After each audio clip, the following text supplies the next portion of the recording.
Do 1000 ao milhão sem cortar o cafezinho. Costumo dizer que as pessoas de sucesso geralmente já erraram muito. Afinal, apenas quem está disposto a se arriscar pode errar e, consequentemente, aprender com os próprios erros. Thiago Nigro é uma dessas pessoas que se arrisca, e muito mais do que isso, busca o aprendizado sempre. Poucas pessoas teriam coragem para enveredar por caminhos desconhecidos e arriscados, ainda tão jovens, aos 18 anos, como ele fez. Errar ali, ainda no começo de sua carreira no ramo financeiro, foi provavelmente o ponto-chave para o seu sucesso. Falhar naquele momento fez perceber que gostar de algo ou se considerar bom nisso não é o suficiente para se tornar um empresário de êxito. É preciso estudar, conhecer, aprender e praticar todos os dias.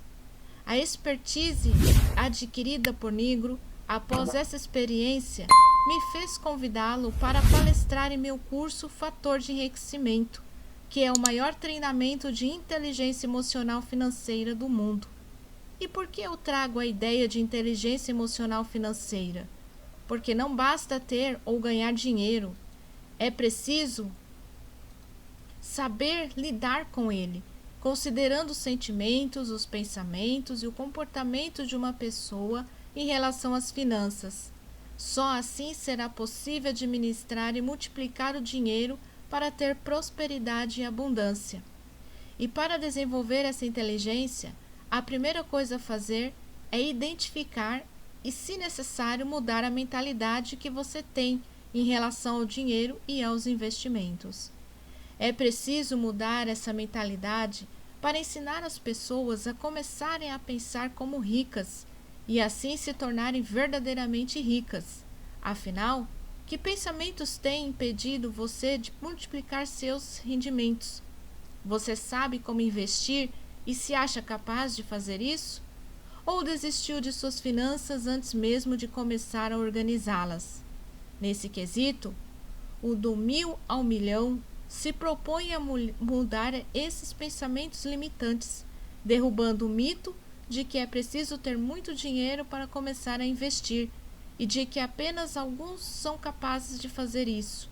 Desse modo, fiquei muito feliz com o convite para fazer o prefácio desta obra tão rica, essencial para todos que desejam aprender a gerir melhor seus recursos. Aqui, os leitores vão aprender sobre os 3 pilares essenciais para quem quer investir e poupar a longo prazo, pois Tiago se utiliza de metáforas e histórias com uma linguagem leve, além de facilitar o entendimento de termos técnicos para ensinar a gastar bem, investir melhor e ganhar mais. Seus conhecimentos atingem de forma eficaz aqueles que finalmente perceberam que precisam cuidar do seu dinheiro. Se você deseja aumentar seu patrimônio através de estratégias de investimento, mas ainda não sabe que ferramentas usar ou como fazer isso, a leitura deste livro é um excelente passo para iniciar essa jornada de enriquecimento sábio e continuado. Você aprenderá com o primo rico a desenvolver pouco a pouco a inteligência financeira que tantos buscam ao longo da vida. Desejo a você uma boa leitura e os melhores investimentos. Paulo Vieira, PhD, Master Coach e presidente da Febracis. Introdução. De 2002 até a crise de 2008, o mercado de ações no Brasil apresentou uma rentabilidade acima de 400%, enquanto no período de 2008 a 2012, o mercado de imóveis registrou alta de 124%. Mais recentemente, entre 2011 e 2017, a mais famosa das criptomoedas, o Bitcoin, subiu 4.571.712%, ao mesmo tempo que o mercado de capitais voltou a apresentar números positivos e os títulos públicos de longo prazo deram um salto de 100%. Apesar de índices tão robustos, a maioria das pessoas nem sequer olhou para esses ou outros investimentos similares. Seja por total desconhecimento, seja por medo, os brasileiros preferiram manter sua renda estagnada em aplicações pouco favoráveis ao próprio dinheiro, sendo a mais exemplar a poupança. Sim, você já deve ter ouvido falar que, por causa dos altos juros da nossa economia, a poupança é o pior lugar para se deixar dinheiro parado. Mesmo assim, ela ainda ganha com enorme vantagem a preferência dos poupadores do Brasil, contabilizando saldo superior a 700 bilhões de reais em 2018. Apesar de o seu rendimento bruto ter sido de pouco mais de 70% na última década, bem menor se comparado a outros investimentos. Já a Bolsa de Valores de São Paulo, a B3, chegou a 2018 com pouco mais de 600 mil investidores, o que representa apenas 0,3% dos brasileiros, e saldo de 187 bilhões de reais. Dados oficiais do Tesouro Direto, renda fixa das mais seguras e de simples acesso, registravam em janeiro de 2018 o total de 572.182 aplicadores ativos e um estoque minúsculo de 47,2 bilhões de reais. Passando dos números à vida cotidiana, esses dados mostram de maneira crua e realista que boa parte dos brasileiros ainda tem feito escolhas inapropriadas para remunerar seu capital.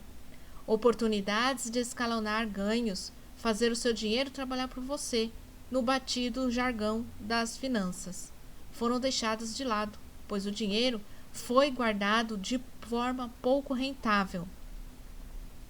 Isso significa que, no longo prazo, o brasileiro está deixando de fazer seu montante, pequeno a princípio, gerar ganhos com juros compostos. Na prática, o que você deixou de receber poderia garantir uma aposentadoria antecipada, aquela viagem dos sonhos ou até mesmo a compra de um imóvel sem a necessidade de financiamento integral. No gráfico a seguir, podemos ver em ganhos reais a diferença que isso faria no seu bolso no caso de uma aplicação hipotética, inicial de R$1.000, considerando investimentos no intervalo de tempo em que apresentaram maior rentabilidade. Ganhos gerados de investimentos podem variar muito conforme o perfil do aplicador, que pode ser mais audacioso ou mais conservador. O grande problema é que, na maioria das vezes, a aversão ao risco, aliada à falta de conhecimento, faz os que se consideram investidores, mas na verdade são apenas especuladores, caminharem na direção oposta que deveriam. Eles entram em mercados no momento de alta e os deixam na baixa, acumulando prejuízos assustadores e reforçando a crença de que investir bem não é coisa para amadores ou deve ser feita apenas por profissionais. Infelizmente, a imensa maioria das pessoas no Brasil cresceu sem ter recebido noções de educação financeira, seja informalmente no núcleo familiar ou formalmente na escola ou faculdade. Geração após geração, o brasileiro se tornou pouco poupador e nada habituado a observar os próprios gastos, deixando tudo para depois, inclusive a busca por conhecimento básico sobre finanças e investimentos. O brasileiro se acostumou a ser mal remunerado, seja recebendo salários baixos ou rendimentos desfavoráveis oferecidos pelos bancos, e a achar que isso é normal, que não pode ser diferente. Grande parte dessa falta de cuidado com o dinheiro advém dos problemas econômicos enfrentados pelo Brasil há décadas. A instabilidade financeira e política, associada às altas taxas de inflação, fez com que planejar o futuro fosse algo muito difícil e que previsões falhassem com frequência diante de tanta volatilidade. Se analisarmos a taxa média de inflação do Brasil desde os anos 1930, notaremos que mesmo em períodos recentes, como a partir de 2010, o índice variou de 2,97% em 2017 a 10,67% em 2015. Somado aos problemas inerentes à economia de nosso país, há um sistema formatado para fazer você crer que ser rico é complicado demais, quase impossível para uma pessoa comum. São siglas complexas, tarifas encobertas pelos bancos, impostos que variam de acordo com cada operação, instabilidade político-econômica que a todo momento ameaça mudar as regras do jogo, falta de perspectiva profissional e visão imediatista, além de tantos outros fatores. Esse mesmo sistema tem feito milhares de pessoas acreditarem que apenas algumas mentes brilhantes, de preferência que representem alguma instituição de grande porte, sabem lidar com dinheiro e somente elas podem indicar os melhores investimentos. O seu gerente de banco tem metas a cumprir e bônus a receber, mas você ainda confia que ele, atuando em um país com um dos maiores spreads bancários do mundo, oferece a você bons produtos financeiros. Apesar de embrionário, o ambiente de investimentos brasileiro, assim como em outros países em desenvolvimento, está em ebulição, com empresas focadas em análises de ações, indicação de carteiras e fundos surgindo não só nas grandes capitais, mas inclusive em cidades do interior. Diante de uma profusão de ofertas e exposto a campanhas de marketing, é comum que o cidadão, ainda inexperiente, se sinta perdido e confie seu dinheiro a esses profissionais ao fazer o primeiro investimento fora da poupança, acreditando na promessa de lucros milagrosos. A verdade, entretanto, é que não existe assessoria isenta no mercado de capitais. Saber escolher por si só onde é melhor aplicar seu dinheiro garante um retorno de capital sempre muito mais atrativo. Parece complicado, mas o Primo Rico está aqui para ajudar na sua tomada de decisão, com a meta de eliminar os ruídos provocados pelos mais diversos tipos de pretensos vendedores de sonhos. Posso adiantar que não são operações diárias de alto risco, muitas vezes calcadas em ativos complexos como os derivativos, que vão fazer você ficar rico mais rápido. Voltar-se para fundos de risco pulverizado e gerenciados com interesses que você, como cliente, vai sempre desconhecer, também não garantirá as maiores rentabilidades. Mas e se eu disser que ser rico não é difícil, apenas trabalhoso? É esse o grande mote que levou à criação do meu projeto, O Primo Rico. Primeiro com um portal voltado para finanças e depois, em 2016, com o lançamento de um canal no YouTube, focado em quebrar paradigmas do mundo financeiro e falar de dinheiro de forma direta e descomplicada. Nascido no meio digital, o canal O Primo Rico acumulou muito mais do que 20 milhões de visualizações em 2 anos de existência. Ele escutou demandas, interagiu, percebeu interpretações erradas sobre o mundo das finanças e pôde reagir conforme a necessidade de seu público. Não existe nele receita mágica para o sucesso ou criação de novos mitos. O que ele faz é depurar conteúdo de educação financeira de forma a torná-lo mais acessível e coerente para a realidade brasileira. A própria criação da marca O Primo Rico parte de um conceito muito familiar e simples, o de que em toda família há um primo rico e ele pode ser você. Na grande comunidade que formei nas mais diversas plataformas digitais, todos nos tratamos como primos, abertos a trocar experiências, falhas e acertos. Torcemos pelo sucesso do outro e acreditamos que disseminar conhecimento sobre finanças faz bem não só para nós mesmos, mas também para nossa família, nossos amigos e toda a sociedade. E o ponto de partida para tudo isso foi minha própria vida, os desafios e a dor que a falta de dinheiro imputou a mim e a meus familiares e como foi possível reverter minha própria história para o sucesso financeiro. Entrei no mundo dos negócios aos 17 anos com R$5.000 no bolso, recebidos de meus pais, e a prepotência de achar que poderia dominar o mundo. Investi tudo em ações, mas sem estudo e preparo. Falhei em minha primeira tentativa e rapidamente perdi todo o meu capital. Meu erro, no entanto, em vez de acabar com minha vontade de enriquecer, me fez querer entender ainda mais, se havia alguma espécie de código secreto para a riqueza. Por que alguns conseguiam e como conseguiam?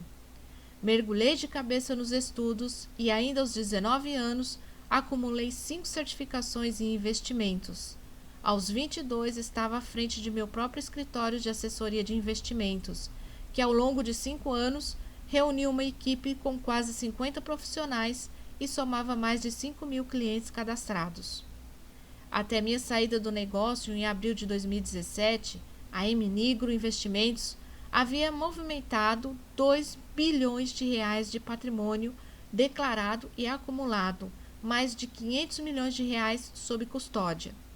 Nada mal para quem poucos anos antes era um estudante universitário, sem qualquer relação com a área de economia, e começava a juntar seus primeiros trocados fazendo bicos como garçom.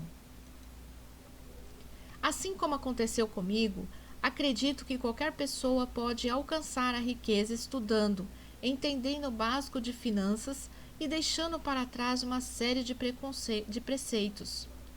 Fomos programados para acreditar que a riqueza é privilégio de poucos, que ela só é conseguida com muito esforço, não com mérito e muita sorte. Mas nem tudo isso é verdade. A minha proposta aqui é simples e direta. Ensinar você a gastar bem, investir melhor e ganhar mais. Com o apoio desse tripé conceitual, você pode começar a dar seus primeiros passos, ou, então, aprimorar conceitos sobre investimentos e mercado financeiro, que de alguma forma pareciam muito complicados para ser colocados em prática sem que um profissional especializado fornecesse coordenadas. A meta deste trabalho é fazer com que qualquer pessoa, não importa a formação acadêmica, conheça e comece a explorar uma série de noções e ferramentas que podem ajudá-la a sair do 1.000 e chegar ao 1.000.000, sem precisar cortar o cafezinho. Isso quer dizer que, apesar de ser necessário fazer alguns sacrifícios no presente, com foco na renda futura, privações precisam de efetividade. Não podemos desprezar pequenos gastos recorrentes, mas também não dá para acreditar que ficaremos ricos ao poupar R$1 aqui e 5 ali. Porém, talvez economizaremos R$5.000 ao fazer opção pela compra de um carro usado, deixando de lado a vaidade de retirar um novo direto da concessionária. Assim como nossos ganhos, precisamos potencializar nossas economias e fazer com que elas tenham escala. Dessa forma, a vida do poupador não vira um martírio e os resultados se tornam muito mais claros desde o presente.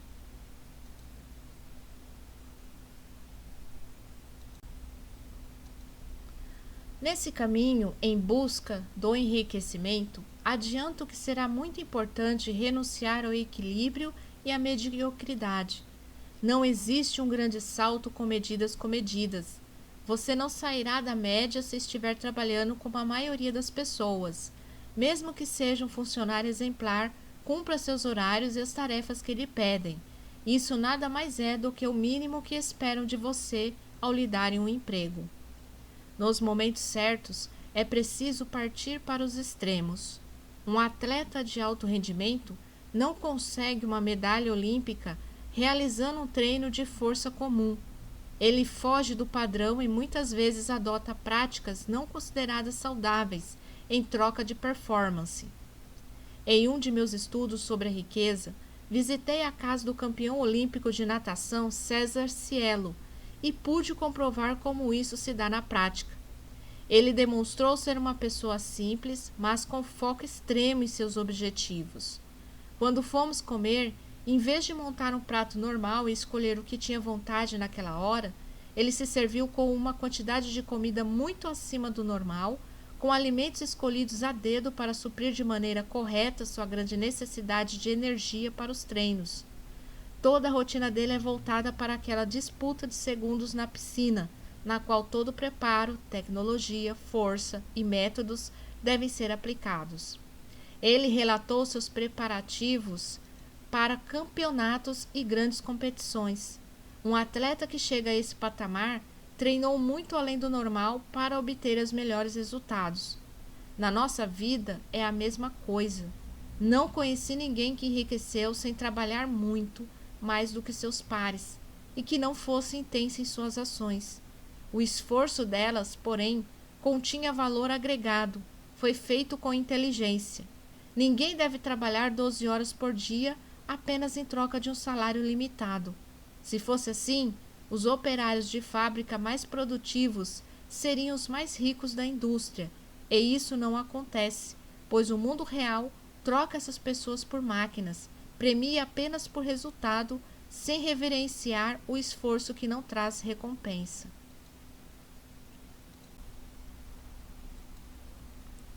6 sacrifícios para ser rico.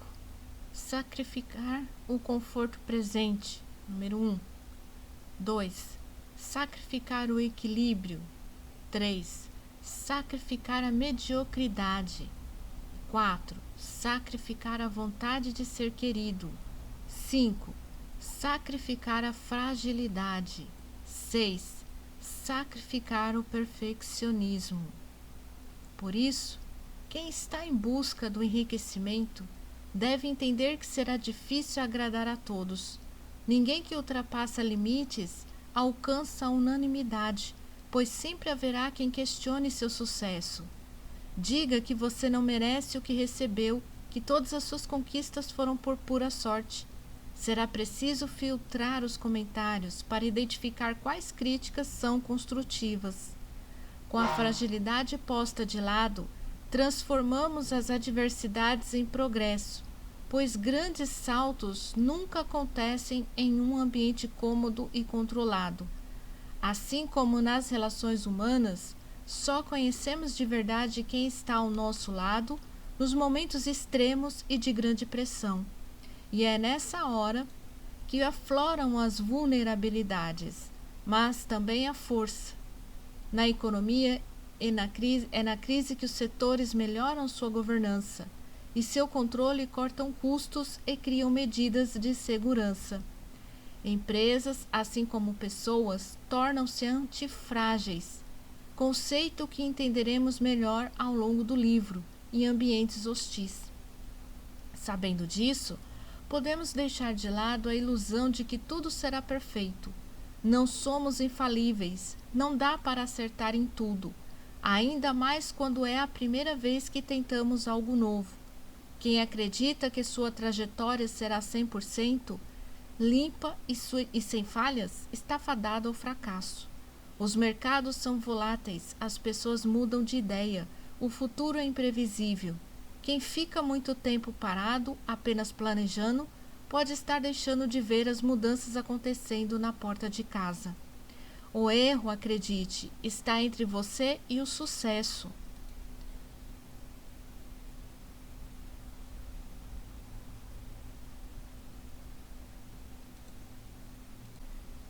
O erro, acredite, está entre você e o sucesso, e não no lado oposto a ele.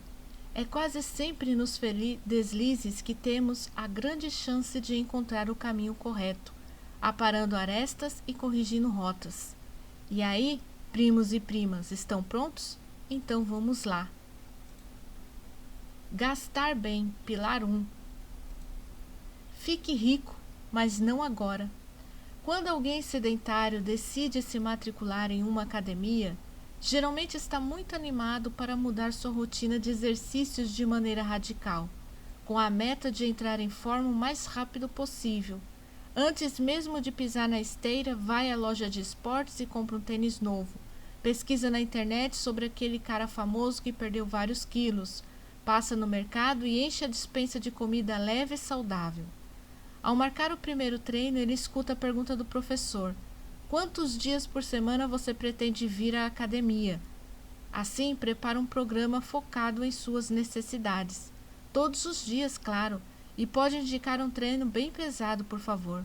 Ah, tá, responde com um sorrisinho irônico o professor, que conhece bem esse tipo de aluno.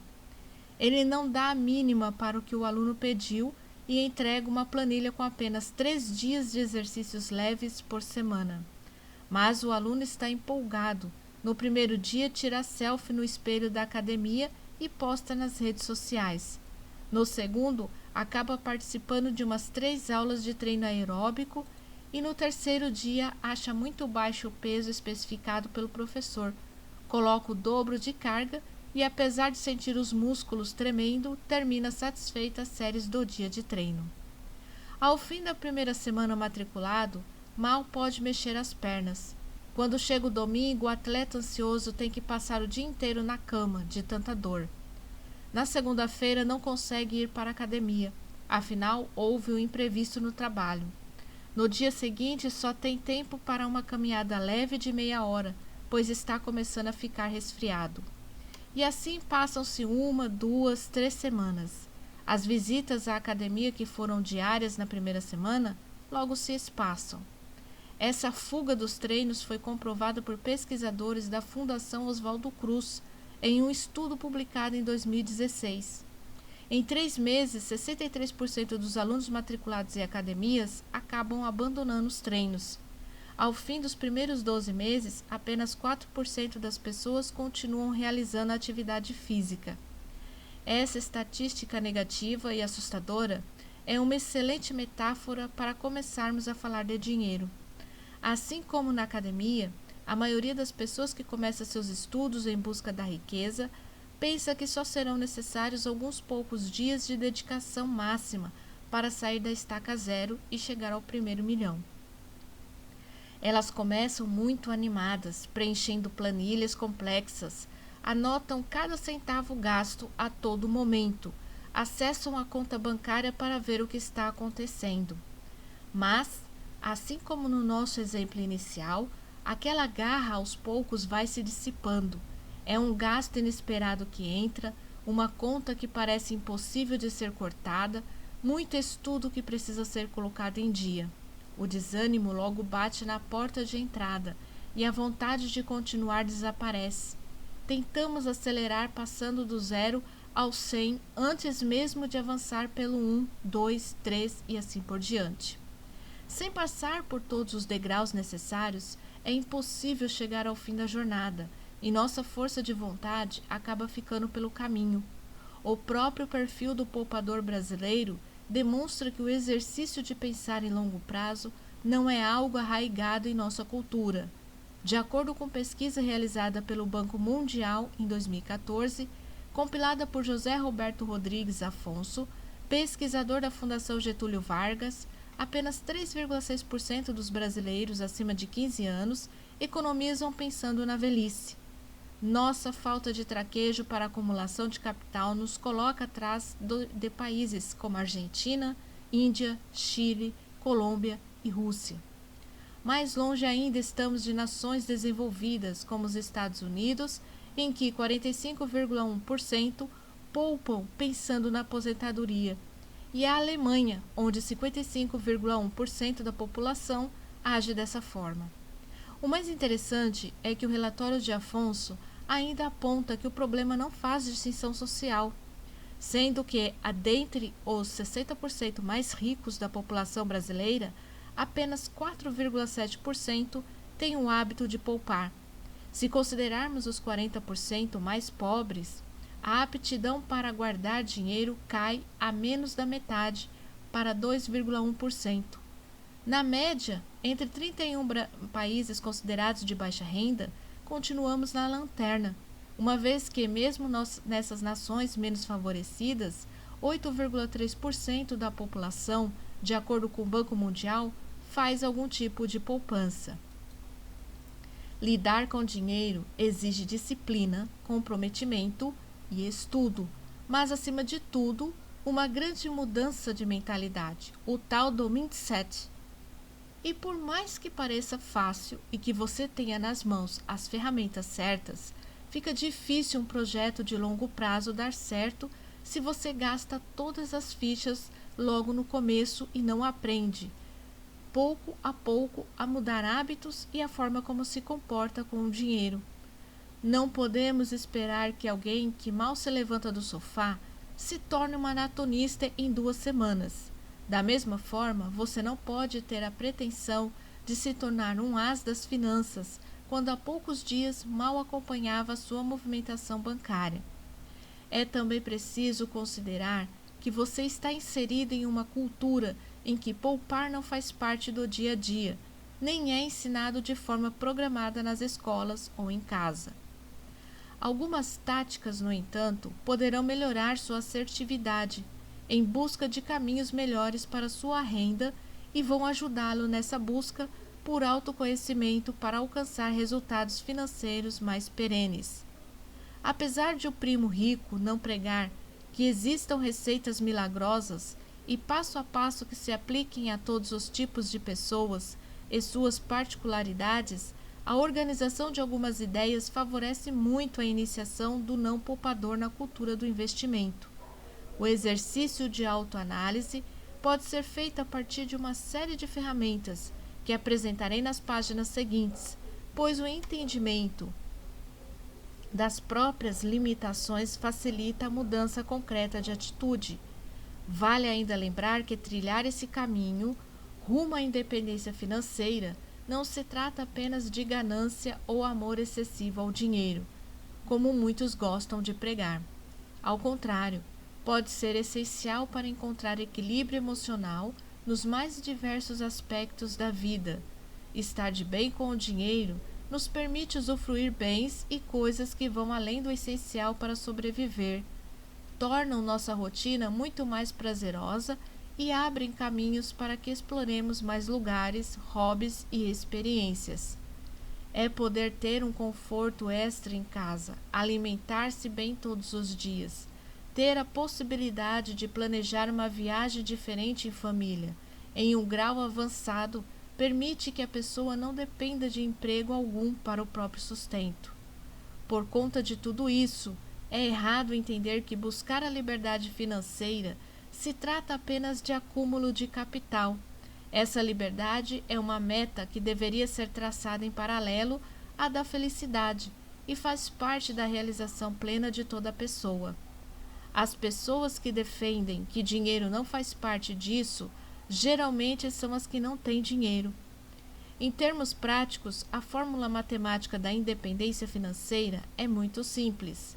Trata-se de uma engrenagem contínua em que o valor dos rendimentos de sua carteira de aplicações provém mais ou a mesma coisa que seus gastos, incluindo os fixos e variáveis de todos os meses. Quando isso acontece, é possível afirmar que essa pessoa não é mais obrigada a trabalhar pelo dinheiro, pois nesse estágio, o seu próprio capital acumulado fará o exercício de gerar uma renda mensal capaz de cobrir quaisquer despesas recorrentes. Aceite a engrenagem da riqueza. Como você deve ter notado, aceitar essa engrenagem para seu perfeito funcionamento não é algo corriqueiro ou possível de ser alcançado em um prazo muito curto. Para a imensa maioria das pessoas, é por isso que devemos começar a investir em independência financeira sem sobrecarregar nosso sistema, planejando com cuidado cada etapa, dando apenas os passos necessários para cada momento, evitando chegar à exaustão muito antes de alcançar o objetivo final.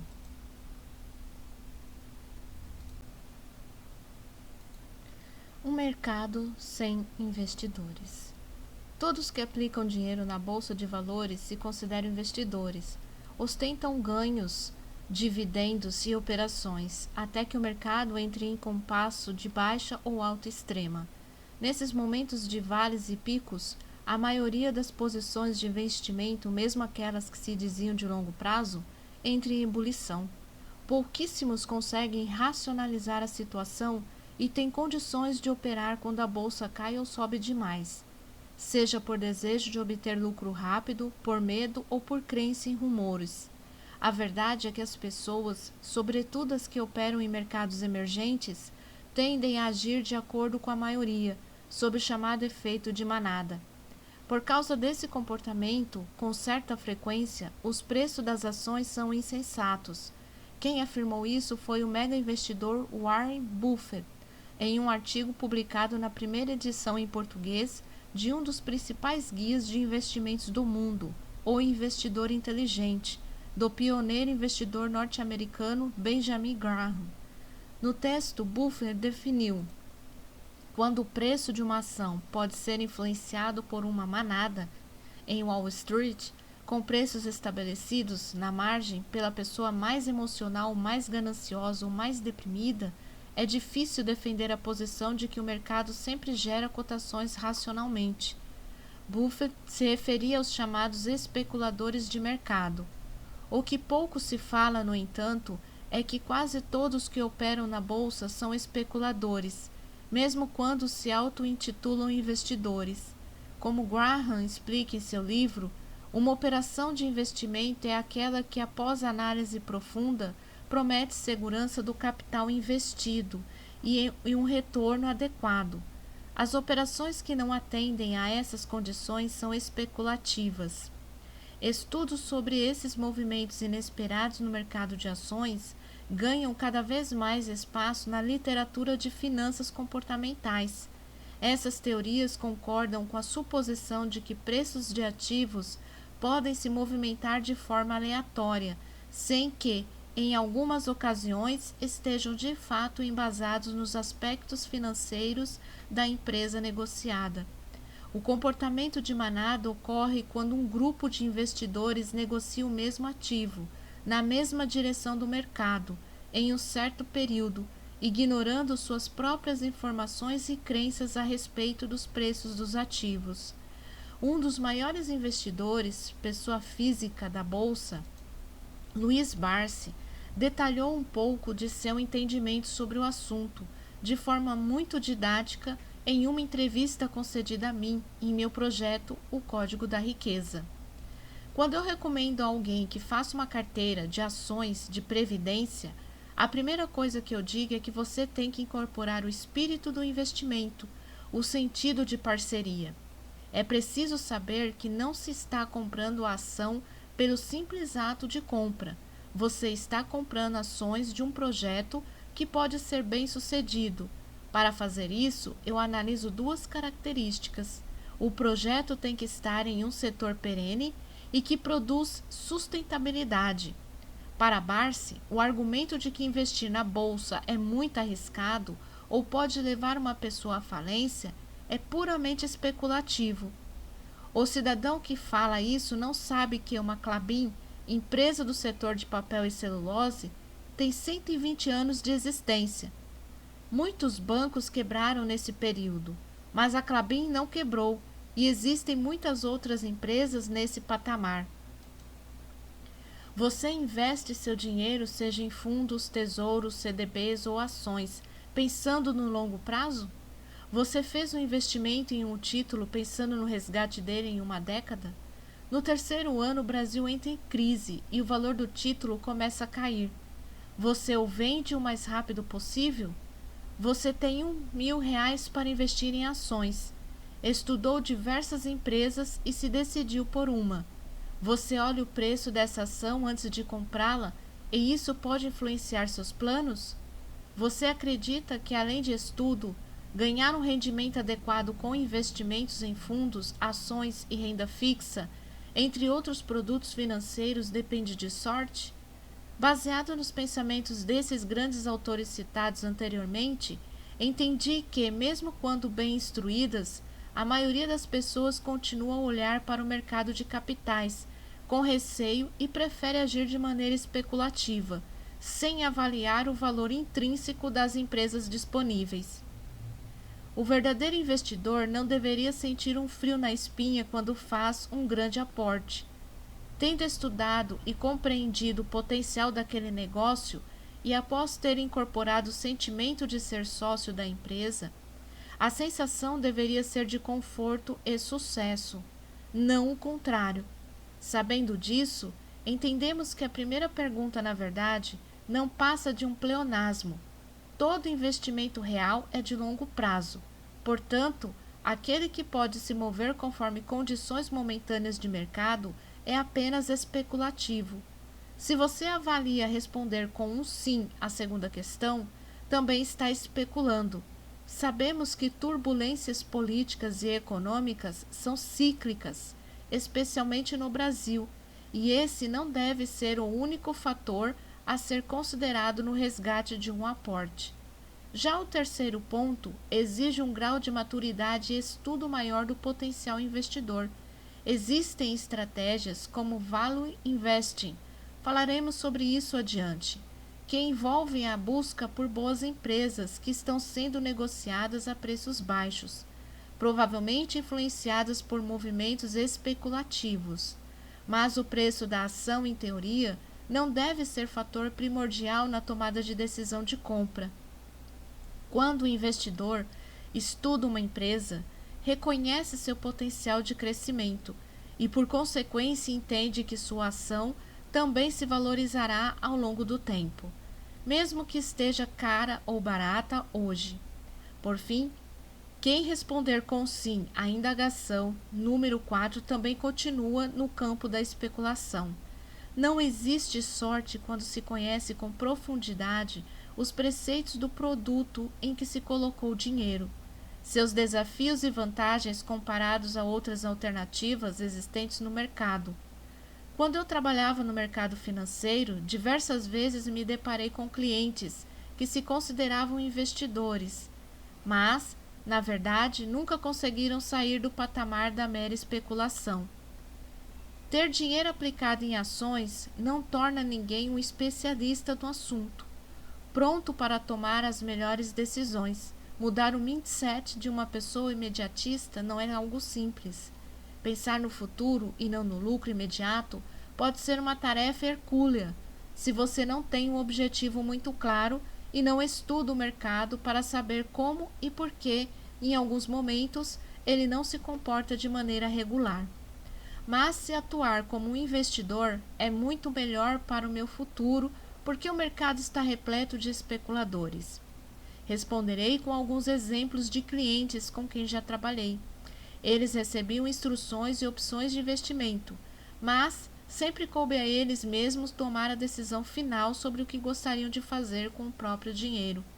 Porém, costumavam seguir caminhos muito diferentes dos quais eu imaginava serem os mais corretos para o portfólio deles. Perfis de especuladores, casos reais. O estrangeiro.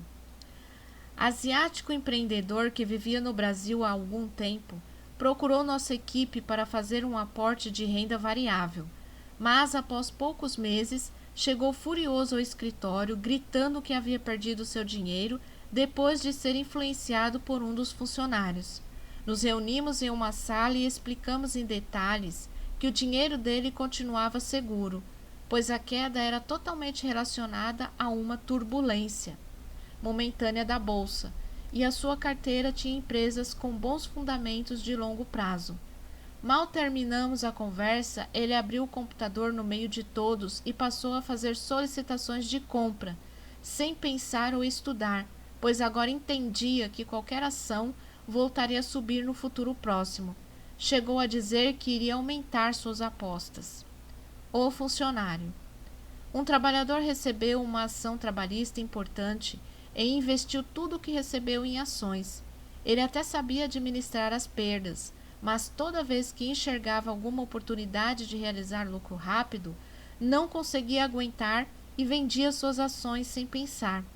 Agia pela emoção da vitória, mas depois cometia erros ao ter que reinvestir seu dinheiro. Deixava boas empresas pela falta de paciência e aumentava seu risco ao ter de operar o tempo todo no mercado. O médico. Muito reconhecido na sua área profissional, esse médico recebia um salário muito bom e conseguia aplicar bastante dinheiro em ações todos os meses. Ele era disciplinado nos aportes, mas não na forma como lidava com seus ativos.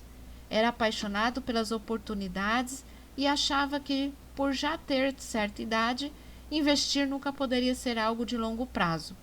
Para ele, o rendimento só era válido se fosse realizado no presente, e isso fez perder muito dinheiro. O milionário. Foi um dos clientes mais ricos que tive, dono de mais de 50 postos de gasolina. Ele investia apenas em uma empresa, Petrobras. Se a ação caía, ele comprava mais. Se dava um salto, vendia e esperava uma nova queda. Ele não deveria fazer isso pelo valor da ação, pois o valor intrínseco da empresa mudou muito ao longo dos anos. O valor da ação poderia ser o mesmo de anos atrás, e uma oportunidade, mas seu lucro era muito menor e os problemas de gestão eram claros. Não podemos comparar empresas pelo seu preço de antes e agora, pois muitas vezes o negócio já mudou tanto que esse embate entre passado e presente não faz sentido. O técnico, muito inteligente e habilidoso com exatas, esse cliente fez um curso de análise técnica de ações, que se baseia apenas em gráficos e preços dos ativos para avaliação de investimentos. Apaixonou-se pelo tema e passou a fazer operações diferenciadas de maior risco e derivativos. Operava alavancando em muitas delas e chegava em um único dia a realizar 300 operações de compra e venda. Ele não era ingênuo nos negócios, mas tornou-se apenas um bom cliente para a corretora, que ganhava muito dinheiro com taxas. O rendimento de sua carteira, com o passar do tempo, não superava nem de longe aportes de longo prazo que ele poderia ter feito com o mesmo capital, mas com muito menos trabalho.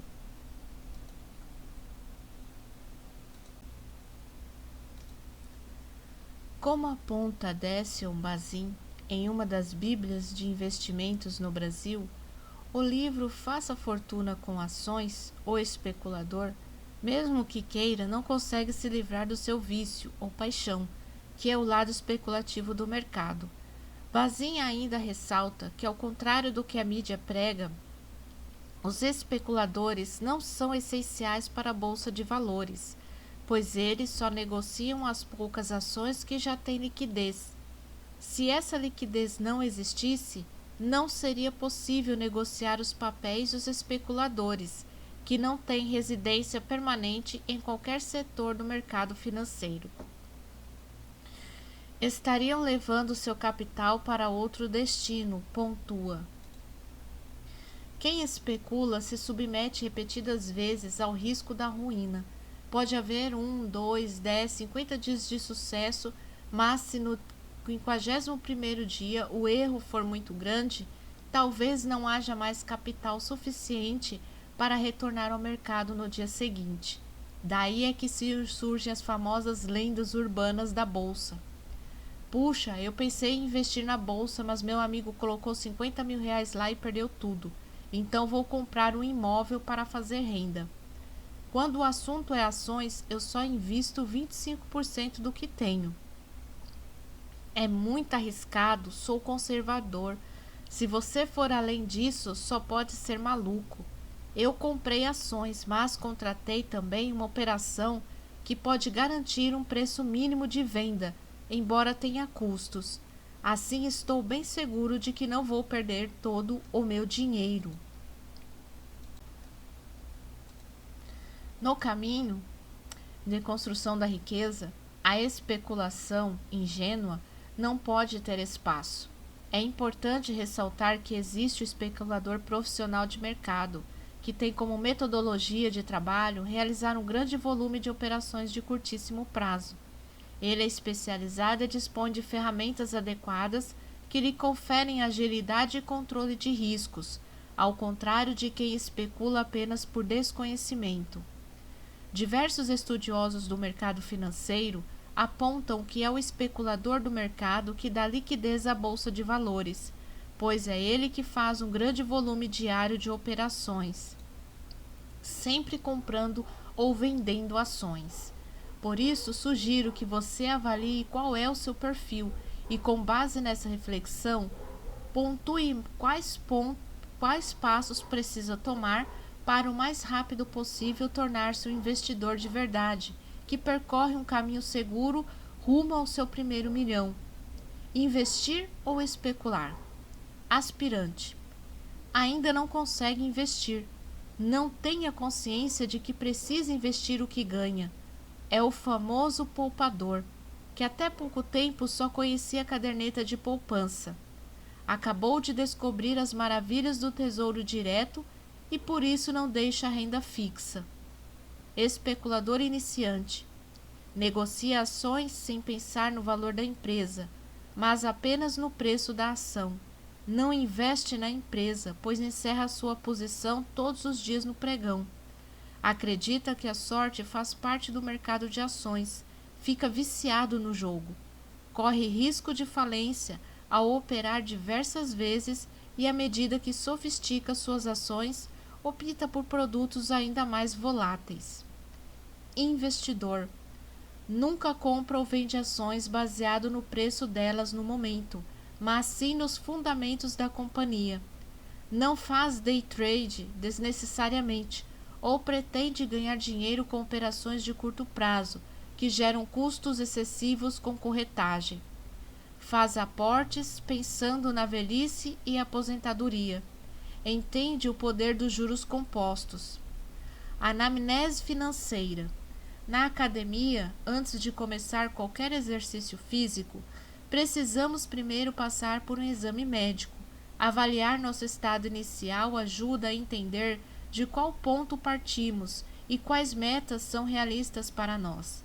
Traçar objetivos alcançáveis e superá-los um a um torna a jornada muito mais produtiva e faz com que novos hábitos sejam criados e tenham mais chances de se tornarem parte da rotina. De forma similar, para saber como vai a saúde do seu bolso, um dos primeiros passos é aferir a temperatura financeira e realizar a anamnese, que na linguagem médica refere-se à entrevista executada pelo profissional de saúde com o paciente, como ponto inicial no diagnóstico do estado de saúde dessa pessoa. Nas finanças, a reflexão sobre as perguntas a seguir tem o mesmo objetivo, como é na elaboração de um prontuário. Elas vão ajudar você a identificar o que não funciona bem e quais mudanças podem ser feitas. Você está livre de dívidas? Ganha mais do que gasta? Consegue pagar todas as suas contas com no máximo 80% do seu salário? Tem um fundo de emergência? Possui investimentos diversificados? Tem investimentos planejados para se aposentar com tranquilidade? Quando sobra um pouco de dinheiro inesperado no fim do mês, prefere aplicar pelo menos uma parte dele em vez de gastar tudo? Diagnóstico 1. Se você respondeu não a pelo menos uma dessas perguntas, você ainda não é 100% saudável financeiramente. Você pode aparentar esta forma, ter feito alguma reserva e pensar no futuro, mas é possível que esteja sendo instruído por algum profissional, aquele gerente do banco ou um corretor, pouco interessado no seu real objetivo. Talvez esteja recebendo conselhos inadequados de conhecidos que pouco estudaram sobre o tema, ou até mesmo tenha escolhido as ferramentas incorretas para alcançar as suas metas. Tratamento. Repense o seu mindset de forma integral. Foque em conhecimento e trace uma estratégia clara. Mas fique tranquilo, o Primo Rico vai ajudar você nessa tarefa.